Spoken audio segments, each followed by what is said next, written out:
மாடி கட்ட வேண்டி இருக்கு, தங்கச்சிக்கு கல்யாணம் பண்ணி கொடுக்க வேண்டி இருக்கு, அவனுக்கு மேல அக்கா இருக்கிறாங்க அல்லது அவனுக்கு கீழே 3 தம்பிங்க இருக்கிறாங்க, அவங்களுக்கு படிப்பு செலவு இருக்கு. இப்பவே கல்யாணம் பண்ணி கொடுத்துட்டா அவங்களுக்கு எல்லாம் செலவழிக்க மாட்டானே, நம்மளோட நடுத்தரில் விட்டுட்டு போயிருவானே, மனைவி பின்னாடியே போயிருவானே, அதுக்காகவே கல்யாணம் பண்ணி இந்த வயசுல என்ன கல்யாணம் சொல்லி எம்முடைய சமூகம் திருமணத்தை தாமதப்படுத்தும் காரணத்தால் இன்றைய முஸ்லிம் சமூகத்துடைய வாலிபர்களின் நிலைமையை கொஞ்சம் சீர்தூக்கி பார்த்தால் அதில் என்ன இருக்கிறது என்று இச்சைகளிலும் ஆசைகளிலும் மூழ்கி மூழ்கி மூழ்கி விபச்சாரம் செய்வதை கூட இன்று முஸ்லிம் வாலிபர்கள் தவறாக பாவமாக கருதுவது கிடையாது இன்று நினைக்கும் முஸ்லிம் சமூகம் சென்றுவிட்டது. வாலிப பருவத்திலே வாலிப பெண்ணின் நட்பு இல்லாமல் இருப்பது இன்று கல்லூரியிலே படிக்கக்கூடிய முஸ்லிம் வாலிபர்களுக்கு கேவலம். அப்படிதானே? கல்லூரியில படிக்கும் பொழுது எனக்கு ஒரு கேர்ள் ஃபிரெண்ட் இல்லைங்கிறது ஒரு முஸ்லிம் வாலிபனுக்கு படு கேவலம். ஒரு முஸ்லிமான பெண்ணுக்கு வயதை அடைந்த பிறகு ஒரு வாலிப ஆண் கிடைக்காமல் இருப்பது அந்த பெண்களுக்கு மிகப்பெரிய கேவலம். இல்ல மாஷா அல்லாஹ், அல்லாஹ் பாதுகாத்த நல்ல மூமினான ஆண்கள் பெண்களை தவிர என்ன செய்கிறார்கள் இந்த முஸ்லிம் வாலிபர்கள்? நம்முடைய தமிழ்நாட்டிலே கொஞ்சம் சென்னை போன்ற மாநகரங்களிலே கொஞ்சம் உலாவாருங்கள். ஒரு 5 மணிக்கு மேல் பீச்சுக்கு செல்லுங்கள் அல்லது வேற ஏதாவது முக்கியமான மால்களுக்கு செல்லுங்கள்.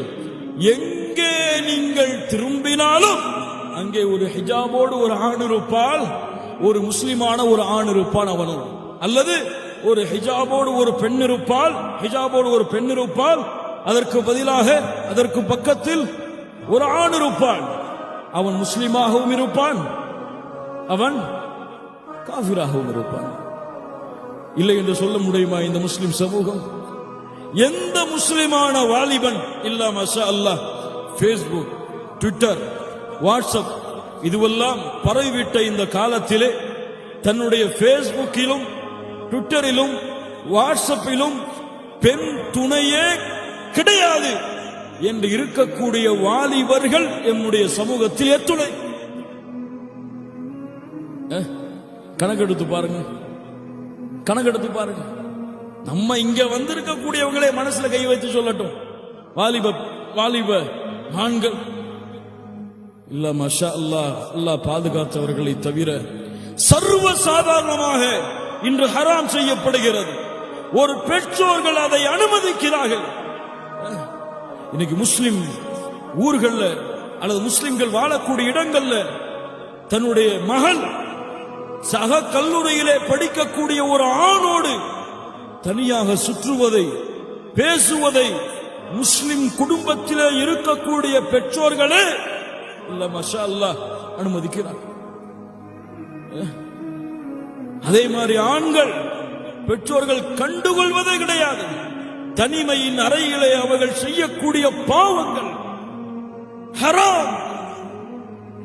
இச்சைகளை, இயற்கையான ஆசைகளை கட்டுப்படுத்த முடியாமல் அல்லாஹ்வுடைய பார்வைக்கு முன்னால் அல்லாஹ் அனுமதித்திருந்தும் திருமணம் செய்ய பெற்றோர்களே தடையாக இருக்கும் காரணத்தால் தவறான படங்களை பார்ப்பது, தவறான செயல்களை செய்வது, தவறான உறவுகளை மேற்கொள்வது எங்கே பார்த்தாலும் முஸ்லிம் சமூகத்தின் வாலிபர்கள் மத்தியிலே லா இலாஹ இல்லல்லாஹ், லா இலாஹ இல்லல்லாஹ், இந்த படு மோசமான ஹராமான காரியங்கள் எல்லாம் நிகழ்வதை எம்முடைய பெற்றோர்கள் பொறுத்துக் கொள்வார்கள். ஆனால் அல்லாஹும் அல்லாஹ்வுடைய தூதரும் அனுமதித்த திருமணத்தை செல்வமுள்ள உடல் வலிமையுள்ள ஒரு வாலிபனுக்கு செய்து வைப்பதை பெற்றோர்கள் வெட்கமாக கருதுவார்கள்.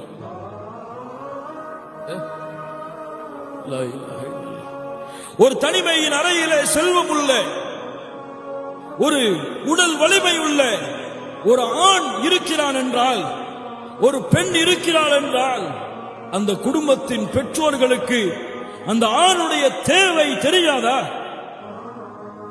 அந்த பெண்ணுடைய தேவை தெரியாதா? அவன் விரும்பக்கூடிய ஒரு பெண்ணை அவனுக்கு திருமணம் செய்து கொடுத்து அந்த அறையிலே அவனோடு சேர்த்து வைத்தால் எதற்கு பேஸ்புக் சாட்டிங் எல்லாம் ஹராமான வழியில், எதற்கு வாட்ஸ்அப் சாட்டிங் எல்லாம் ஹராமான வழியில், எதற்கு மகளை பேஸ்புக்கிலே யாருக்கு ரிக்வெஸ்ட் கொடுக்கிறாள், யாரிடத்திலே பேசுகிறாள் என்ற கவனிப்பு எல்லாம் ஹலாலாக செய்வார்கள். ஹலாலாக தன் மனைவியோடு பேசுவான் பேஸ்புக்கிலே, ஹலாலாக தன்னுடைய கணவனிடத்திலே பேசுவாள் ஒரு பெண் வாட்ஸ்அப்பிலே. ஆனால் அல்லாஹ் ரப்புல் ஆலமீன் அனுமதித்த திருமணத்தை செய்ய முடியாமல் இந்த பெற்றோர்களுக்கும் பிள்ளைகளுக்கும் நடக்கக்கூடிய மோதல் பெரும்பாலான வாலிபர்களை ஹராமான பாதையில் தான் இழுத்துச் செல்கிறது.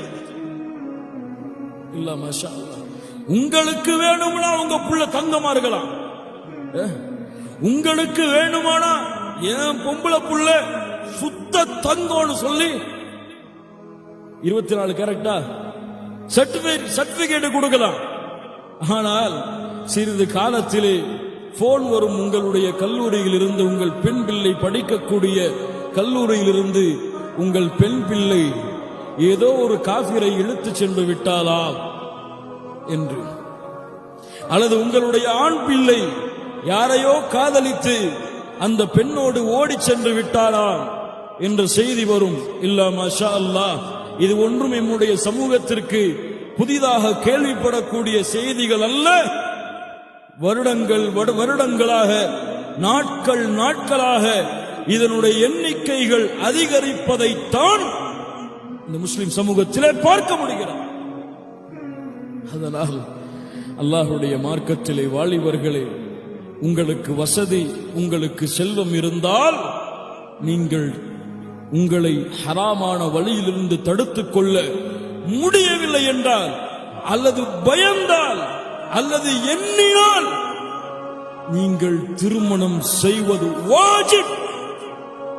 விட்டால் فَلْيَحْذَرِ الَّذِينَ يُخَالِفُونَ عَنْ أَمْرِهِ أَنْ تُصِيبَهُمْ فِتْنَةٌ أَوْ يُصِيبَهُمْ عَذَابٌ أَلِيمٌ.